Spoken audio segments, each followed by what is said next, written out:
Om Swastiastu. Halo teman-teman semuanya. Jadi di video kali ini di sini kita akan membahas mengenai dua bagian soal tentang algoritma rekursif. Nah, yang pertama kita akan membahas mengenai pembuktian kebenaran algoritma faktorial menggunakan induksi matematika. Kemudian yang kedua kita akan membahas mengenai analisis kompleksitas waktu dari algoritma perpangkatan rekursif. Namun sebelum kita pergi ke pembahasannya, izinkan saya untuk memperkenalkan diri terlebih dahulu. Perkenalkan, nama saya Mandi Krisna Satya Utama dengan NIM 2315101034 dari program studi ilmu komputer semester 4 kelas B. Nah, kita langsung aja pergi ke video penjelasannya.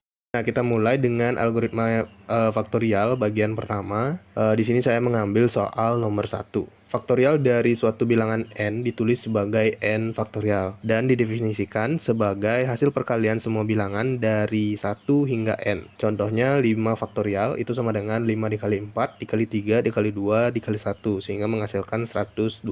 Nah, yang selanjutnya kita akan mencoba membaca terlebih dahulu pseudocode dari soal ini dengan cara yang sederhana. Nah, untuk baris pertama itu kita membuat prosedur bernama faktorial yang menerima suatu input yaitu n. Kemudian untuk baris yang kedua sampai ketiga itu jika n sama dengan 1, itu langsung dikembalikan nilai 1. Ini adalah base case yang menghentikan rekursi. Kemudian untuk baris keempat sampai keenam, jika n-nya lebih besar dari 1, maka kita memanggil ulang fungsi faktorial n-1, menyimpannya di variabel temp, lalu mengalihkan hasilnya dengan n. Nah, yang sekarang kita coba buktikan bahwa algoritma ini selalu benar menggunakan induksi matematika. Mulai dari base case.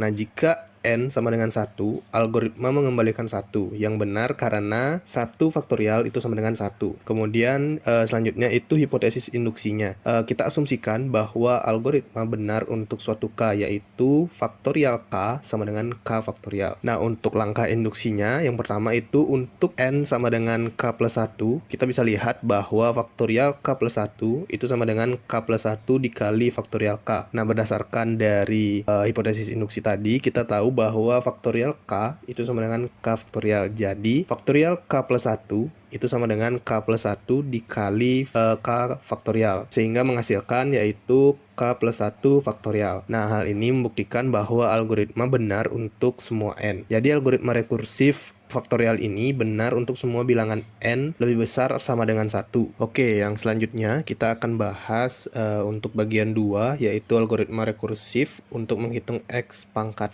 n atau powering. Ini terdapat di soal nomor 2. Nah, algoritma ini jauh lebih efisien dibandingkan metode brute force. Nah, kita mulai dari, atau kita bahas itu dari cara kerja algoritma ini. Nah, untuk pseudocode-nya, baris pertama itu fungsi power tree menerima dua inputan, yaitu x dan juga n. Nah, untuk baris kedua dan ketiga sampai ketiga, jika n sama dengan 1, itu langsung kembalikan x. Nah, untuk baris yang keempat itu kita panggil power tree dalam kurung x, n per 2. Lalu simpan hasilnya di t. Nah, untuk baris keempat, kuadratkan hasilnya itu, yaitu t sama dengan t dikali t. Lalu untuk baris ke-6 sampai 8, jika n ganjil, kalikan lagi dengan x. Nah, yang selanjutnya kita akan hitung dari segi kompleksitas waktunya. Nah, misalkan fn adalah jumlah perkalian dalam algoritma ini. Nah, jika n genap, fn sama dengan fn per 2 plus 1. Lalu jika n ganjil, fn sama dengan fn per 2 plus 2. Dengan substitusi berulang, itu kita mendapatkan yaitu fn sama dengan big O log n. Jadi, algoritma ini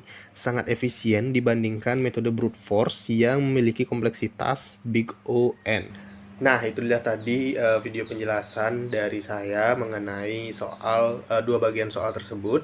Semoga video tersebut mampu meningkatkan pemahaman dari teman-teman semuanya. Dan jika ada kesalahan kata atau salah penyebutan kata, saya mohon maaf.